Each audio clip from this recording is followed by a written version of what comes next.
Hello, we are team number 1. We are going to talk about the CIO role and responsibilities. In the 90s, the CIOs were chosen among the ranks of IT people because IT only provided commodity technology services, and the CIO had to be a technology person.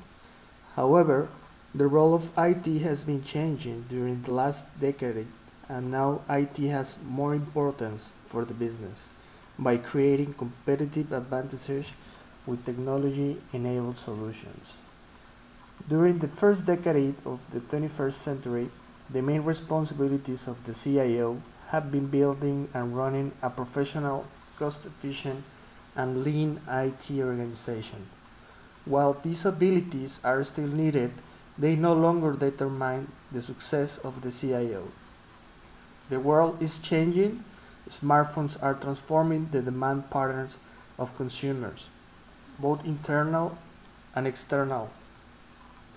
Organizations need to adapt to the demands of this technology-enabled world to create a customer-perceived value, and that is why CIOs need to evolve to respond to new business expectations, while ensuring continuity in the management of traditional enterprise IT. In addition to the changing demand patterns, nowadays we have more technology offers such as cloud-based IT, operational processes automation, and new digital technologies.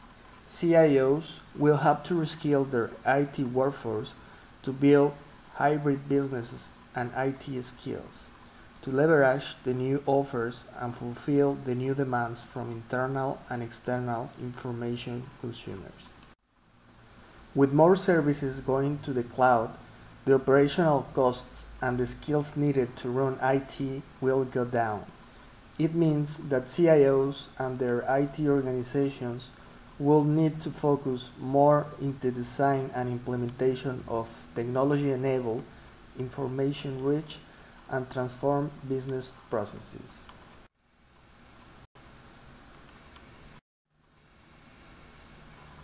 From the IT operations through innovations, new skills are needed to leverage the new technology offers. For operations, CIOs must improve the delivery of automated IT services. For design and build, CIOs must increase process automation and information availability. And for innovations, CIO must exploit new technologies to deliver new business solutions. Indeed, we are entering a digital era. According to SIP, more than 95% of the world's data has been generated in the past 5 years alone. What are the effects of this digital era on organizations? First, we need to know all the characteristics of the digital era. According to Gartner, the next digital decade will have the following 5 characteristics.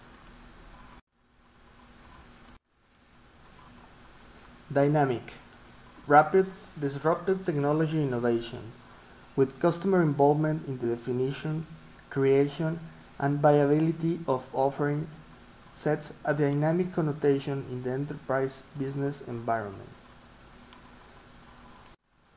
Diverse, variance is the source of continuous value, creating a ground for new ideas and future value.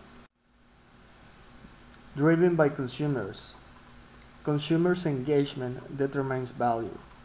We are shifting from sellers to buyers market, where consumers are willing to pay for premium products or services if they meet their needs, creating a customer perceived value. Collaborative.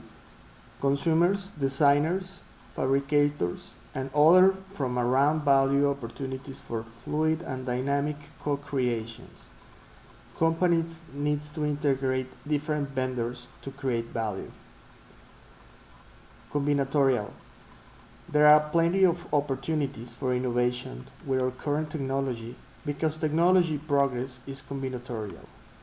people are combining ideas to create new ones, and some of these ideas, with the right business model, can be very innovative. Organizations need a new breed of CIOs to help them adapt themselves to this digital era.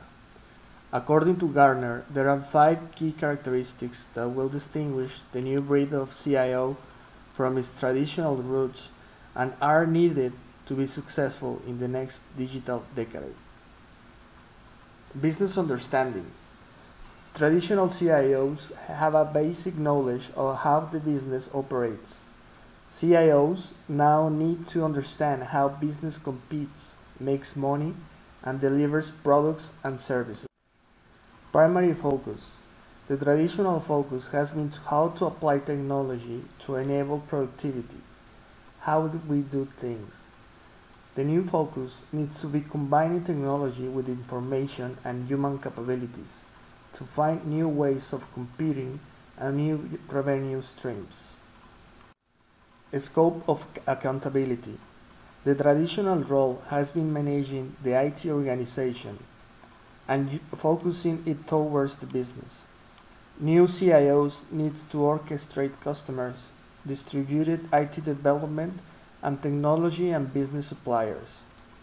In addition, CIOs need to focus on consumer value and an integrated technology-enabled business response. Planning approach. The traditional approach to planning has been creating and maintaining an annual IT strategy and making incremental updates each year. However, CIOs need to focus now on continuous hypothesis formation, risk assessment, and experimentation, supported by long-term planning methodologies such as forecasting and scenario planning. In addition, CIOs must be constantly exploring for technology disruptors and innovation that could drive the next business success. Measure of success. CIOs have always been measured by the cost-efficient performance of the IT organizations and the reliability of enterprise systems.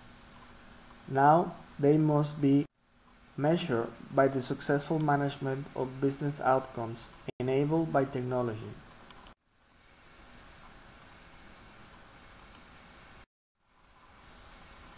As a conclusion, we can see, based on articles and interviews, that the role of the CIO is a unique corporate position because it needs a broad range of capabilities, and it does not have specific requirements besides running IT operations. We could say that a CIO needs to play several roles at once.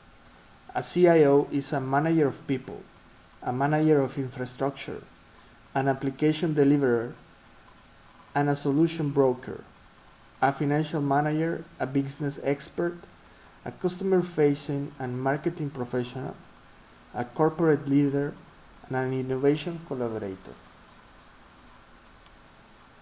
Thank you.